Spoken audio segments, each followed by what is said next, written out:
I stood there, frozen, as the guard dragged him across the cold concrete floor, his wrists bound, his face scraping the ground. Everyone watched, silent like me. My heart screamed to yell to stop it, but fear choked me. Why didn't I speak? That moment haunts me, a wound I can't close. I'm still carrying the shame of my silence, wondering if I'll ever forgive myself for letting it happen.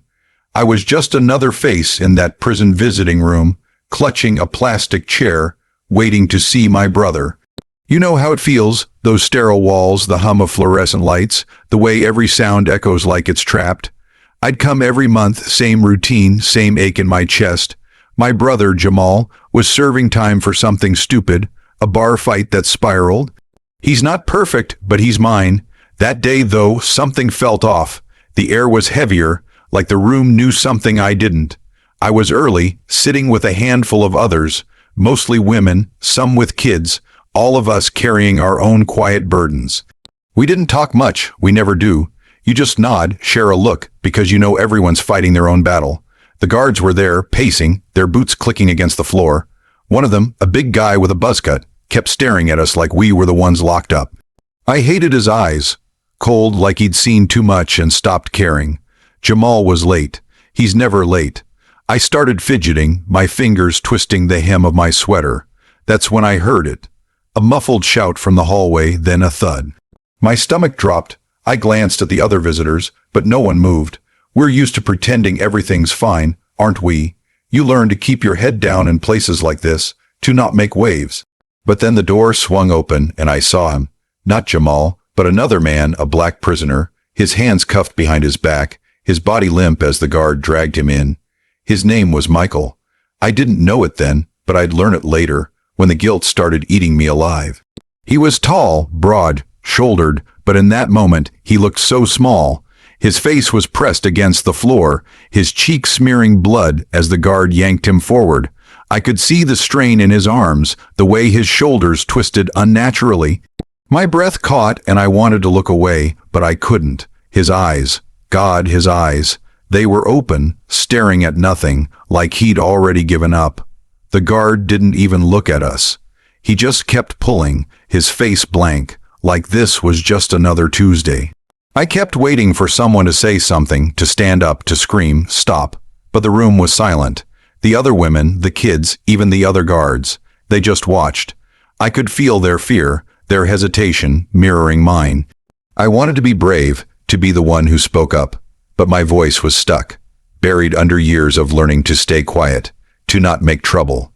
I've always been the good girl, the one who follows rules, who doesn't rock the boat.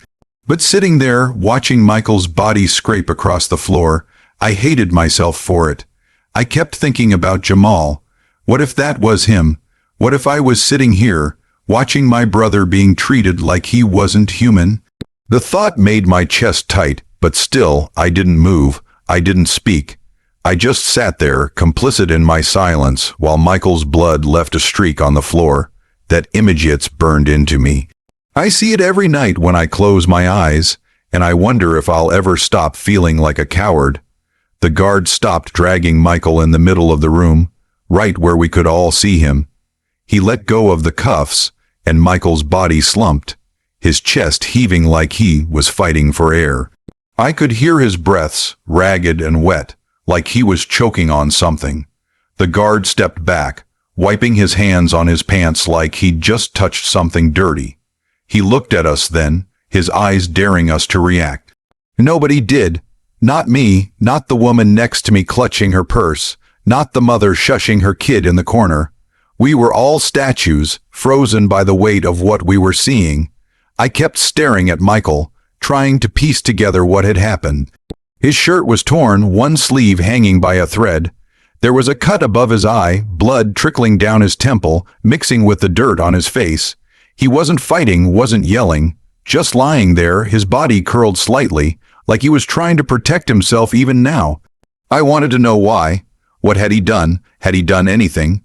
Or was this just another day in a place where cruelty was as routine as breakfast? The guard, his name tag said Harrington, turned to another officer, a younger guy who looked nervous, like he didn't want to be there. "Get him up," Harrington barked. The younger guard hesitated, his hands twitching at his sides. Now, Harrington snapped, and the younger guy scrambled forward, grabbing Michael's arm. Michael groaned, a low, pained sound that hit me like a punch. I felt it in my gut, that sound like it was my own pain. The younger guard pulled him to his knees, but Michael's head lolled forward, and he collapsed again, his face hitting the floor with a sickening thud. I wanted to scream. I wanted to run to him to help him, but my body wouldn't move. My heart was racing, my palms sweaty, but my feet were glued to the floor. I kept thinking, this isn't right. This isn't human. But the words stayed trapped in my throat. I glanced at the other visitors, searching for someone, anyone, who might do something. The woman next to me was staring at her lap, her lips pressed tight. The mother in the corner had pulled her kid closer, whispering something I couldn't hear. The air felt thick with our collective fear, our collective shame. Harrington crouched next to Michael, grabbing his chin and forcing his head up. "Look at me," he said, his voice low and mean. Michael's eyes fluttered, but they didn't focus. Blood dripped from his nose, pooling on the floor. "You think you're tough, huh?" Harrington said, loud enough for all of us to hear. "You're nothing in here." He let go and Michael's head dropped again. I felt tears prick my eyes, but I blinked them back. Crying wouldn't help. Crying wouldn't change anything. The younger guard looked like he might be sick. He kept glancing at us, like he was waiting for someone to say something, to give him permission to stop. But Harrington was in charge, and he wasn't stopping. He grabbed Michael's cuffs again and started dragging him toward the door, slower this time, like he was making a point. The streak of blood on the floor grew longer, and I couldn't stop staring at it. It was like a line drawn between who I thought I was and who I was becoming, someone who watched and did nothing.